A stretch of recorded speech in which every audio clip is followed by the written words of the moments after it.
Servus, Glück auf und herzlich willkommen zu einer weiteren FC Bayern Reaction. Ja Leute, diesmal zur Pressekonferenz vor dem deutschen Klassiko gegen Borussia Dortmund. Ich habe gerade mal geguckt, fragt mich nicht, die Pressekonferenz fängt mittendrin an. Keine Vorstellung, sonst was, es wird auch schon eine Frage gestellt. Ich kann es euch nicht sagen, das ist das, was auf YouTube zu sehen ist. Ich habe auch beim FC Bayern in dem Abo-Bereich geguckt, also FC Bayern TV. Da ist es noch gar nicht drin, es kann sein, dass es später kommt. Ja, später habe ich keine Zeit, die Reaction aufzunehmen. Von daher gehen wir jetzt in die Fassung rein, die es auf YouTube gibt. Von daher geht es direkt bam los und ja, wir gehen rein, Leute. Und die Bilder auf den Tisch legen, ob wir da überhaupt ein paar Schritte überspringen können, ob das zu verantworten ist und ja, Opa oder Leon da in Frage kommen, vielleicht zu beginnen für uns. Denn der natürliche Schritt ist es natürlich nicht, weil sie ja wissen, keiner war von denen im. Ja, ich denke mal, die Frage war, ob Opa oder Leon schon spielen können. Deswegen so die Aussage, die müssten ein paar Schritte überspringen. Ja, wir lassen ihn erstmal aus. Kader gegen Saarbrücken. Nebendran. Ja. Ganz ehrlich, wenn das so ist, wie er es gerade wieder sagt, ja, dass es halt nicht so geplant war, dass die gegen Dortmund dabei sind und dass sie jetzt ein paar Schritte überspringen müssen in der Phase des Zurückkommens, ja, dann ist es einfach noch unverständlicher, dass er Pavlovic nicht hat spielen lassen gegen Saarbrücken. Ja, dann hättest du ihn ja erst recht spielen lassen müssen, um zu sagen, dass er sich einspielen kann für das Spiel gegen Dortmund mit dem Leimer zusammen. Also dann ist es noch unverständlicher, diese Aufstellung gegen Saarbrücken. Ja. Und ganz klar so sagen, dann hat ein Kimmich da nichts zu suchen, dann kannst du einen Kimmich gerne als Rechtsverteidiger bringen, wenn du ihn unbedingt bringen willst. So hätte ich halt ich habe die Aufstellung halt so interpretiert, dass es safe ist, dass ein Leon zurückkommt. Ja, dann hätte man das so machen können. Dann hätte man gesagt, ja, der Leon kriegt die Zeit noch bis zum Spiel in Dortmund und dann spielt Goretzka und Leimer im Mittelfeld. Bedingt durch den Licht-Ausfall jetzt kann es natürlich sein, dass ein Goretzka ihn verteidigen muss, falls ein Opa nicht fit wird und so weiter und so fort, aber dann verstehe ich die Aufstellung noch weniger. Also dann Pavlovic einfach reinzuwerfen gegen Dortmund, anstatt ihm noch die Spielzeit gegen Saarbrücken zu geben. Komplett unverständlich, meiner Meinung nach. Aber gut. Stefan Kumberger für RAN.de. Ist ja nicht das erste Mal, dass wir das nicht verstehen, was der Tuchel so aufstellt oder wie er argumentiert. Also von daher. Grüß Sie, Herr Tuchel. Jetzt gab es ja zuletzt im Spielaufbau immer wieder Probleme, die sich auch sehr ähnlich gesehen haben. Sie haben nach dem Spiel gegen Darmstadt gesagt, Sie wollen die Gegner auch locken. Gibt es da Überlegungen Ihrerseits, grundsätzlich den Spielaufbau mal umzubauen, um nicht nochmal so einen Fehler zu begehen? Nee, den gibt Die Gegner locken. Wenn ein Gegner super tief steht, ja, habe ich ja letztes Mal auch schon gesagt, ist das natürlich ein Mittel, was man versuchen kann, aber die Aussage habe ich gar nicht mitgekriegt von ihm. es nicht, weil es gibt natürlich Fehlerbilder und die sind ja auch offensichtlich und die kann man ja auch analysieren und die tun sie ja auch. Es gibt genügend tiefen Spielaufbau, den wir nutzen, um in Schnellangriff zu kommen. Wenn sie unsere Spiele sich die Mühe machen, den tiefen Spielaufbau zu analysieren, dann gehört das auch dazu. Das ist mittlerweile. Das ist ja der tiefe Spielaufbau. Die Pässe 10 Minuten hinten quer zu spielen, bis ein Gegner rausrückt oder was? Der dann meistens nicht rausrückt. Das ist unser tiefer Spielaufbau oder was? Eine sehr große Stärke von unserer Mannschaft, aus dem tiefen Spielaufbau in den Schnellangriff überzugehen, um Platz zu haben und unsere Geschwindigkeit auf den Platz zu kriegen. Aha, wie oft haben wir das denn gesehen? Außer gegen Bochum und Darmstadt. Deshalb sind die Fehler, die wir machen, die sind unnötig und die sind auch gegen unsere Spielprinzipien und da fehlt ein bisschen an Abstimmung und am Timing. Da fehlt natürlich auch, das sind auch ganz, ich glaube, wenn man sich die Mühe macht und uns kritisieren möchte, dann muss man. Ich mache mir die Mühe gerne. Da muss man sich dann auch wirklich die Mühe machen. Das sind ganz unterschiedliche Sechser-Konstellationen auf dem Feld, unterschiedliche Viererkette-Konstellationen auf dem Feld. Da können diese Dinge passieren. Grundsätzlich bin ich davon überzeugt, dass. Also jetzt mal Butter bei den Fische. Welche unterschiedlichen Sechser-Konstellationen oder Konstellationen sind denn auf dem Platz? Spielt immer Kimmich. Immer. Ja, mal war er der alleinige Sechser, was definitiv besser war. Und ansonsten die restlichen Spiele war jemand neben ihm. Ob es ein Goretzka war, ob es ein Leimer war, ob es sonst wer war. Aber ein Kimmich ist doch der Faktor, der immer da ist. Wo ist das denn jetzt eine unterschiedliche Konstellation? Also, die Mühe mache ich mir gerne, mir das mal anzuschauen. Das Argument mit der Viererkette, Alto Baddy, fühle ich halt auch gar nicht. Was ist das denn für ein Gelaber, Alter? Davies spielt immer. So. Minjay spielt immer. Sind schon mal zwei, die immer spielen. Ja, ansonsten ist es mal ein Opa oder mal ein De Ligt, weil der andere Gegenpart entweder ignoriert wurde oder verletzt ist oder verletzt war. Und rechts spielt immer Mazraoui. Ja, in manchen Spielen war es der Leimer. Das hat er sich selber eingebrockt. Ja, was sind da für super unterschiedliche Konstellationen? Ja, ich würde es ja verstehen, man sagt, ach, scheiße, ich muss da jetzt den Buchmann da reinwerfen oder sowas. Ja, gegen Münster war mal Leon da. Ja, aber das kann doch jetzt kein Argument sein, dass wir keinen tiefen Spielaufbau haben. Also, wild mal wieder. Oder ich verstehe es gerade falsch. Bin halt kein Trainer, Alter. Eine große Stärke von uns ist und das werden wir auch beibehalten. Da ist jetzt Manu neu dazugekommen. Dann können die Sachen passieren, wenn sie an dem Teil des Spielfelds passiert. Kann es natürlich auch passieren, dass eine Torchance weggibst oder eine rote Karte passiert, wenn du dann foulst oder auch mal eine große Torchance oder Tor kassierst. Aber für mich bleibt trotzdem die große Stärke überwiegend für uns. Die große Stärke ist unser tiefer Spielaufbau. What the fuck? Meint ihr jetzt das Herausspielen von hinten oder was? Dass wir da nicht lange Bälle spielen? Meint ihr das mit tiefem Spielaufbau? Wahrscheinlich, oder? Ja, das spielen wir seit Jahren. Wir spielen seit Jahren den Ball hinten raus und kloppen den nicht lang oder sowas. Also das ist ja jetzt nichts Neues. Das hat er jetzt nicht neu beim FC Bayern erfunden. Aber da jetzt auch zu argumentieren mit, wir haben andere Sechser-Konstellationen oder andere Viererketten-Konstellationen, fühle ich nicht. Also wie gesagt, ein Kimmich spielt immer auf dieser Posi. Also. Nebendran Marc Gabel für RTL. Komisches Argument. Jetzt war gestern ein Tag frei, aber wie war Ihr Eindruck nach dem Spiel so von der Mannschaft?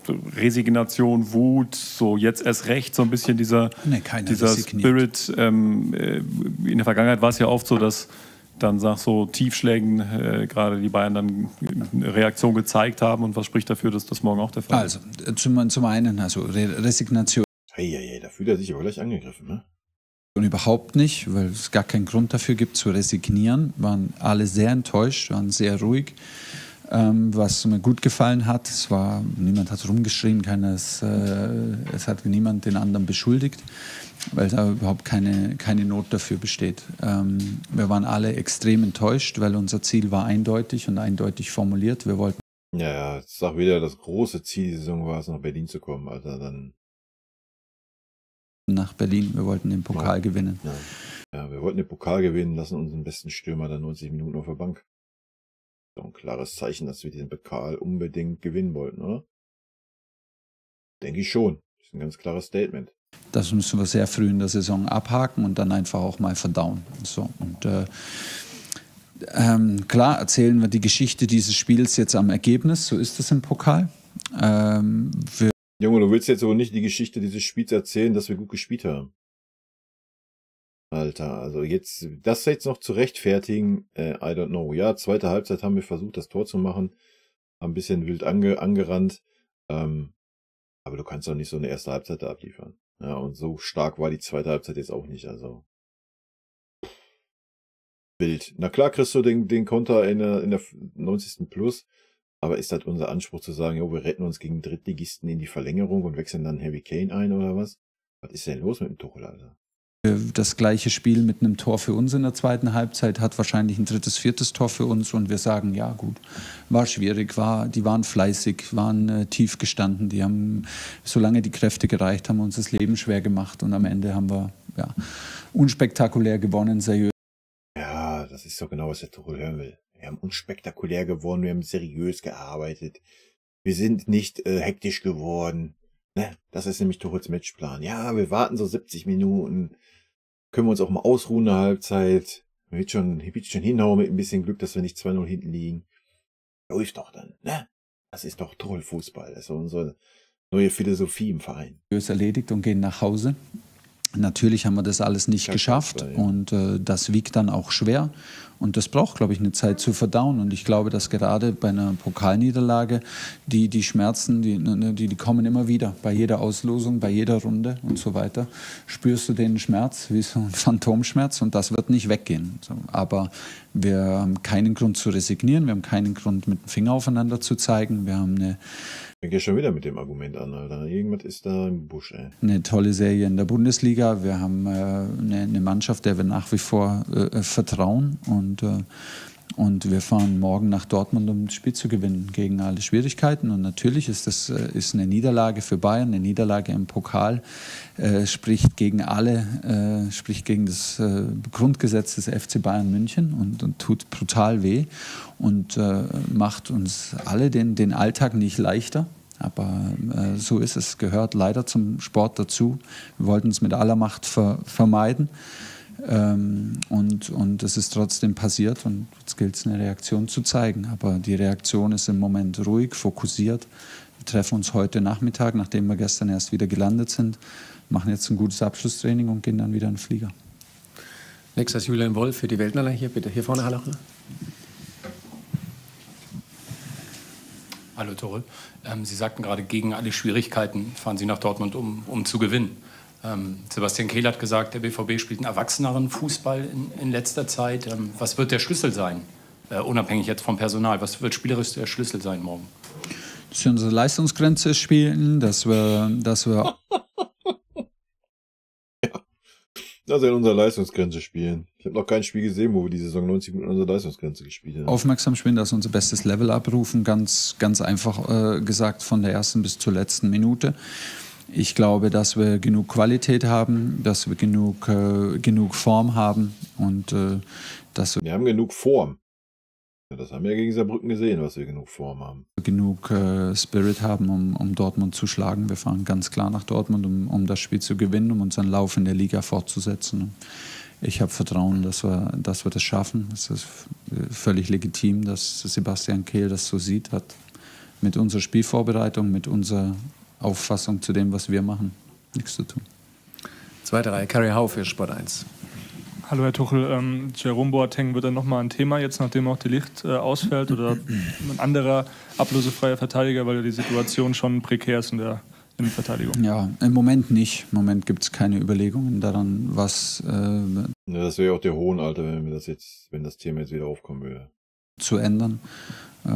Jetzt pflegen wir Upak ganz schnell zurück auf den Platz und hoffen, dass das so bleibt. Der Verlust von Mata ist sehr bitter, weil wir natürlich, weil das auch so früh im Spiel war und auch in der Situation war, die gar nicht jetzt unmittelbar für Torgefahr eigentlich gesorgt hat, weit draußen an der Eckfahne, an der Außenlinie. Und das ist natürlich extrem bitter für uns, dass ausgerechnet er jetzt nach seiner Verletzungsphase sich wieder am gleichen Knie verletzt und mehrere Wochen für uns fehlt und viele Spielfelder. Aber im Moment gibt es keine Überlegungen zu anderen Personalien.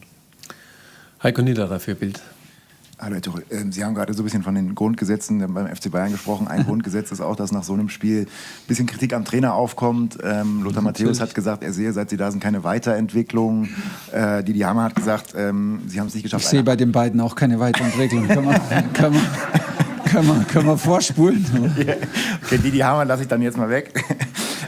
Ganz generell, wie selbstkritisch sehen Sie sich? Also sehen Sie sich da, wo Sie sein wollten jetzt nach einem halben Jahr Bayern? Welchen Anteil haben Sie an dem Ganzen? Sehen Sie eine Entwicklung? Natürlich kommt Kritik auf, ist doch ganz klar. Das ist doch ganz klar. Dafür unterschreiben Sie bei... Naja, die Kritik ist aber von Anfang an da. Ne? Also ist halt einfach dem Fußball geschuldet, dem wir spielen. Bayern unterschreiben als Trainer bei Bayern, um zu gewinnen, und zwar jedes einzelne Spiel und jeden Titel. Genau das ist es, für was Sie unterschreiben. Es bedeutet für mich auch nach wie vor immer wieder Training, alles auszublenden, nichts zu lesen, auch nicht im Guten, auch nicht das Lob zu lesen und auch gar nicht die Kritik, weil es immer ein bisschen was mit dir macht, selbst wenn du möchtest, dass es nichts mit dir macht. Wir wissen, was wir tun, wir wissen, wie viel wir tun und wo wir stehen. Wir wissen ganz klar, dass wir auch noch besser werden wollen. Das ist alles legitim. Wir wissen, dass wir, und ich an allererster Stelle bin sehr ehrgeizig und sehr selbstkritisch mit mir selber. Ich nehme Niederlagen sehr persönlich und auch fange an, mich und gemeinsam im Staff uns zu hinterfragen. Natürlich auch nach so bitteren Niederlagen. Wir sind hier, um Spiele zu gewinnen und vor allem, wir waren hier, um nach Berlin zu gehen. Das ist uns jetzt sehr früh nicht gelungen. Deshalb ist es jetzt schwierig, kritische Stimmen zu widerlegen. Das müssen wir jetzt einfach aushalten, an sich vorbei. Naja, also was willst du auch widerlegen? Wenn jemand argumentiert, du hättest ja mal Harry Kane bringen können. Du tust es halt nicht, ja. Und man argumentiert das dann so, ja, ich wollte ihn in der Verlängerung bringen. Also, als wenn Harry Kane nicht 45 Minuten oder 60 Minuten hätte spielen können. Also. Beigehen lassen und zusammenstehen und weitermachen. In der letzten Reihe Vincent Schirpe für Merkur und TZ. Ja, Herr Tuchel, Sie haben gerade gesagt, dass noch nicht sicher ist, ob Dayot Upamecano und Leon Goretzka rechtzeitig fit werden. Was wären denn mögliche Überlegungen für eine Viererkette, wenn die beiden ausfallen? Oder wäre es dann eine andere Formation? Das Problem ist, die zwei sind eigentlich, also wenn Upa nicht kann, dann Leon. Wenn Leon nicht kann, dann Upa. So ungefähr wäre der Plan. Wir müssen das jetzt mal abwarten. Ich meine, wir haben gesehen, dass auch Serge natürlich mit seiner Schiene zurück war. Aber ja, wer Serge kennt ohne Schiene. Was hat das jetzt mit Serge zu tun, Alter? Würde er mir jetzt erzählen, wenn Serge in die Sechserposition oder in die Innenverteidigerposition stellen, oder? Ja, und wer Serge jetzt gesehen hat mit Schiene, sehen wir einfach, ohne den geringsten Vorwurf an Serge zu machen, dass es nicht das Gleiche ist. Wie? Wie ohne den geringsten Vorwurf zu machen? Und wie ist es nicht das Gleiche? Gnabry war mit der Schiene genauso scheiße, als wenn er ohne Schiene spielen würde, Alter. Die Bewegung, die Freiheit, der Mut zu... Und wenn das doch so ist, warum wechsle ich diesen Spieler denn dann ein? Das muss er doch dann schon im Training gesehen haben. Wir argumentieren ja immer alle, ja, im Training ist doch immer alles. So, warum wechsle ich ihn dann ein? Kann ich mir doch schenken, wenn ich das doch weiß. Fallen, in den Zweikampf zu gehen, nicht nachzudenken, ist einfach was anderes ohne diese Schiene. Serge hat sie jetzt seit, glaube ich, 5 Wochen. Leon hat sie seit 7 Tagen, 8 Tagen. Und wir haben natürlich schon auch für alle Spieler, ganz unabhängig von der Wichtigkeit des Spiels, die wir natürlich verstehen. Es ist ein großes Spiel in Deutschland, ein großes Spiel für uns, vor allem nach jetzt der Pokalniederlage eine große Chance, auch eine Reaktion zu zeigen. Haben wir trotzdem auch eine Verantwortung für die Spieler, eine Verantwortung für die Gesundheit und wir haben eine Verantwortung für die ganze Saison. Es ist danach nicht 4 Wochen Pause, wir haben nicht 2 Wochen Pause, es ist nicht Winterpause, es ist nicht Champions League Halbfinale. Wo man ein gewisses Risiko vielleicht dann auch noch mal eher eingeht, ganz am Ende der Saison. Wir haben noch 10 Spiele danach, glaube ich, bis zur Winterpause. Deshalb ja, aber ganz ja froh sein, dass du 2 weniger im Pokal hast, ne? Müssen wir da jetzt schlau sein und gut abwägen. Und ich kann Ihnen, ich will gar nicht die Antwort ist nicht so lang, weil ich nur am heißen Brei ablenken will und am heißen Brei. Und wir werden jetzt anschließend auch lange Gespräche führen mit den Spielern, mit den Medizinern und wirklich alles auf den Tisch legen, was man braucht, um abzuwägen. Dann werden wir bis zuletzt warten, was das Abschlusstraining für eine neue Situation bringt bei den Spielern und dann ganz, ganz spät entscheiden. Machen wir noch 3 Fragen, bitte. Ja, was wäre jetzt die Alternative? Haben wir jetzt nicht gehört, oder? Klaus Bergmann für die DPA. Ja. Herr Tuchel, aus der Achse bricht Ihnen ja Joshua Kimmich weg. Ja. Was verändert sich dadurch und wie können Sie das Spiel verändern durch Maßnahmen, durch personelle Maßnahmen? Ja, es ist halt... Ja, es gibt halt keine, Alter. Was soll er jetzt verändern durch personelle Maßnahmen, Alter? Es gibt keine. Entweder ist ein Goretzka fit, dann spielt er mit dem Leimer da, oder er ist nicht fit. Oder ein Upa wird nicht fit, dann muss ein Goretzka in die Innenverteidigung. Ja, also du wirst ja wahrscheinlich um Pavlovic nicht drum herum kommen. Ja. Aber das hätte man natürlich gegen Saarbrücken mal testen können. Aber nein, hat man sich ja geschenkt.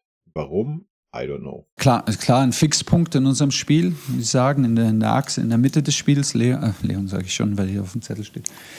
Joshua fühlt sich in der Mitte am wohlsten. Joshua ist am stärksten, wenn er viele Ballkontakte hat. Joshua ist vor allem in diesen Spielen natürlich jemand, der auch gerne jeden Ball will, der sich nie versteckt, der nie sich wegduckt vor Verantwortung am Ball. Das fehlt uns alles. Im tiefen Spielaufbau und natürlich es fehlt uns auch gefährliche Chipbälle, es fehlen uns gefährliche Flugbälle und Standardsituationen. Ja, die Standardsituation fehlen uns hardcore. Also ich meine, die Ecken und Freistöße von Kimmich ist natürlich absolutes oberstes Regal, Weltklasse. Ja? Also das kriegt kein anderer Spieler in unserem Kader hin, so starke Ecken und Freistöße reinzuschlagen. Also das geht uns richtig ab, Leute. Deshalb was ein Dummfick, Alter. Ja, es ist das, was fehlt, aber das wissen wir seit der roten Karte. Das ist nochmal im Pokal mitgespielt und das ist dann, glaube ich, 2 Spiele. Ja, und warum hat er im Pokal mitgespielt? Und warum auf dieser Position? Warum hat man nicht da schon vorgedacht? Ja? Wenn du ihn unbedingt bringen willst, bring ihn auf der rechten Verteidigerposition. Also, und dann hättest du da in der Mitte mal was einspielen können. Aber nein, das schenken wir uns ja. Wahrscheinlich wird ein Pavlovic gar nicht auflaufen, wahrscheinlich wird ein Kretzig mit auf 8 auflaufen und ein Leimer oder ein Goretzka wird die 6 geben. So wird das wahrscheinlich kommen. 2 Spiele gesperrt und müssen Lösungen finden. Auch da wäre natürlich normalerweise die Lösung, der uns sofort einfällt, Leon. Aber das haben wir hinreichend jetzt diskutiert. Deshalb, wir haben noch Conny, wir haben Alex Pavlovic und müssen auch... er hat den Namen in den Mund genommen. Schauen, dass Nuss hoffentlich jetzt heute wirklich gesund und fit auf dem Platz steht. So Conny nicht als Rechtsverteidiger brauchen. Aha. Dann spielen wir. Dann hinten Florian Schimak für TZ und Merkur. Grüß Gott, Herr Tuchel. Die Defensive pfeift ja wirklich aus dem letzten Loch. Jetzt hat man im Sommer mit Josip Stanisic einen Spieler abgegeben, der sehr viele Positionen da begleiten konnte. Gab es da eine Überlegung oder überhaupt eine Möglichkeit, den vielleicht im Winter wieder zurückzuholen? Oder ist das gar keine Möglichkeit? Oder? Die Überlegungen jetzt, um Ihnen ganz ehrlich zu antworten, drehen sich eigentlich immer ums nächste Spiel, um Lösungen zu finden. Da ist er nicht der richtige Ansprechpartner, Alter. Ja, da muss er mal einen Sportdirektor fragen. Winter ist Winter und dafür haben wir noch eine ganze Weile Zeit. Jetzt geht es ausschließlich darum, alle 3 Tage eine Lösung zu finden, dass wir wettbewerbsfähig sind und wettbewerbsfähig sind auf dem Niveau, wie wir uns das vorstellen. Das bedeutet, wir wollen gewinnen, gewinnen und gewinnen, wir wollen gefräßig, hungrig bleiben und unsere Ansprüche nicht zurückstellen, auch in der personellen Situation, wie sie jetzt ist. Vorletzte Frage bitte, Nikolaus Linner für Bild. Hallo Herr Tuchel, in den letzten Stunden ist ein Bericht aufgekommen, in dem von Unstimmigkeiten zwischen Ihnen und der Mannschaft die Rede ist.